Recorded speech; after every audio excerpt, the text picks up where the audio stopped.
ពុទ្ធព្រះអង្គសម្ដែងអ្នកដែលមិនធ្លាប់ការជាម្ដាយយើង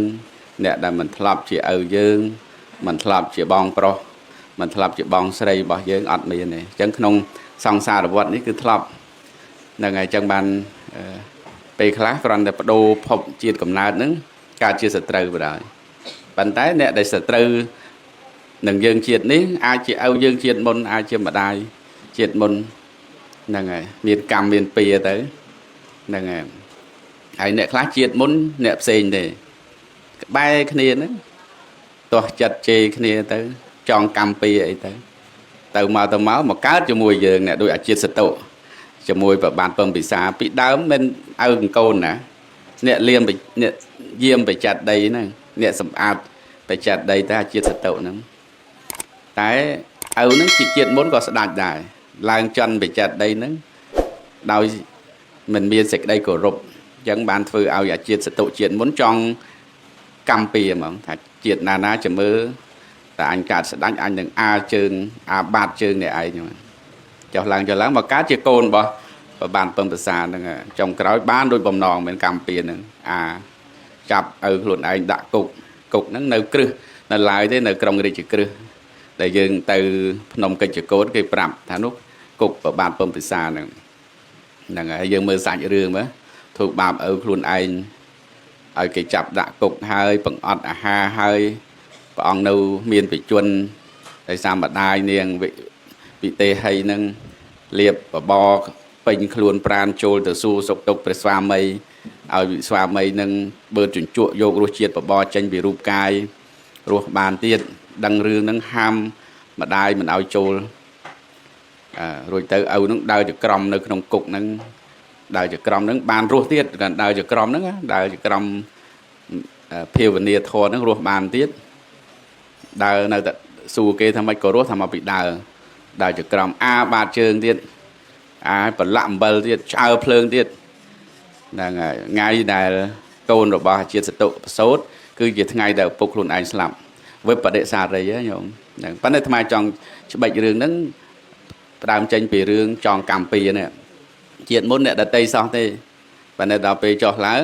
មកកើតជាកូនខ្លួនឯងអញ្ចឹងបានសូមឲ្យញាតិញោមហ្នឹងមានមេត្តា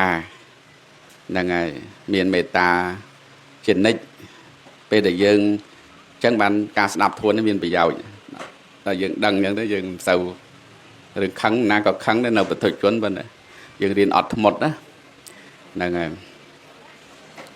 ហើយពាក្យបុរាណយើងប្រើថាអ្វីចេះតែកន្លងផុតទៅរឿងរ៉ាវអាស្រូវកើតជាបន្តត្រកូលធ្លាប់មានអាចคล้ายជាក្រអ្នកខូចអ្នកល្អស្លាប់តលតែអស់មែនយីនោះអ្នកធ្លាប់ស្រឡាញ់ស្លាប់ឥតរើសមុខ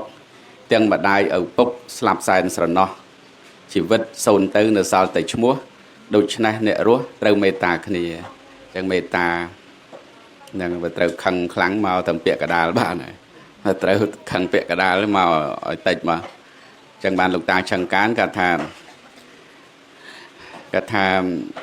អារឿងដែលត្រូវហ្នឹងហើយច្រើនតែនៅលើខ្ញុំអានេះគំនិតរបស់យើងភាកច្រើនណាខុសតូចខុសធំច្រើនតែនៅលើគេកំហុសខ្លួនឯងថ្លែងមិនសូវចាញ់ទេតែបើកំហុសរបស់គេឃើញផងឬផងហ្នឹងហើយមួយទៀតគាត់ថាអារឿងគេថាវាមានតែខាតអីខ្ញុំតែរឿងដែលធំកុំតែខ្ញុំថាគេអារឿងគេជេរវាមានតែបាបអីខ្ញុំតែរឿងដែលធំកុំតែខ្ញុំជេរគេមែនទេខ្ញុំត្រូវហ្នឹងហើយអានឹងវាទៀមទានឹងការអត់ធ្មត់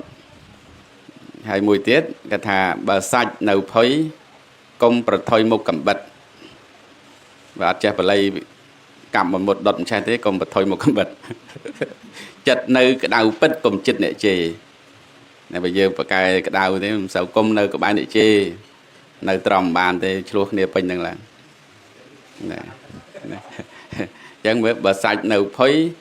កុំប្រថុយមុខកំបិតចិត្តនៅក្តៅពិតកុំចិត្តអ្នកជេរគ្មានមិត្តសប្បុរសស៊ូនៅទំនេរអាឃ្លាចុងក្រោយហ្នឹងមិនបាច់ថាក៏បានដែរបើចិត្តនៅស្នេហ៍កុំក្បែរស្រីមុំយល់ទេលោកអ្នកបួសនេះបែរយូរទៅរបូតទៅស្បង់អស់ ចឹងកន្លែងនេះក៏ជារឿងមួយដែលចង់លើកឲ្យញាតិញោមដឹងថាសំខាន់ធម្មទាននឹងសំខាន់ណាស់ធ្វើឲ្យយើងមានចំណេះចឹងបានក្នុងធម៌ថាសូសាំងលភតេបញ្ញាការស្ដាប់ព្រះធម៌ដោយល្អរមែងនាំមកនៅបញ្ញាហើយទប់ស្កាត់នៅការខឹងនៅការលូបលន់នៅការចំណែនការឈ្នាននេះហើយអត់បានយូរអីទៅទេញាតិញោមទោះបីយើងចំណែនយើងខំឆ្លោះឈ្នះអីមែនប៉ុន្តែវាអត់អាចនឹងប្រសើរក្រៃលែងជាងឈ្នះខ្លួនឯងទេក្នុងធម៌ហ្នឹងព្រះអង្គសម្ដែងថាទោះបីអ្នកឈ្នះក្នុងសមរភូមិជាមួយទាហានបច្ចាមិត្តសត្រូវរាប់លានអ្នកប៉ុន្តែមិនស្មើនឹងអ្នកឈ្នះខ្លួនឯងសំបីតែម្នាក់ហ្នឹងឈ្នះខ្លួនឯងគឺឈ្នះកិលេសហ្នឹងមកហ្នឹងអាហ្នឹងបានប្រសើរបើឈ្នះអ្នកដតីកុំថាម្នាក់រាប់លានអ្នកមិនប្រសើរទេតែព្រះអង្គមកសរសើរអ្នកដែលឈ្នះខ្លួនឯងហ្នឹងគឺចេះទប់ស្កាត់ចេះអត់ធ្មត់ចេះអត់ធន់បាននឹងប្រសើរក្រៃលែង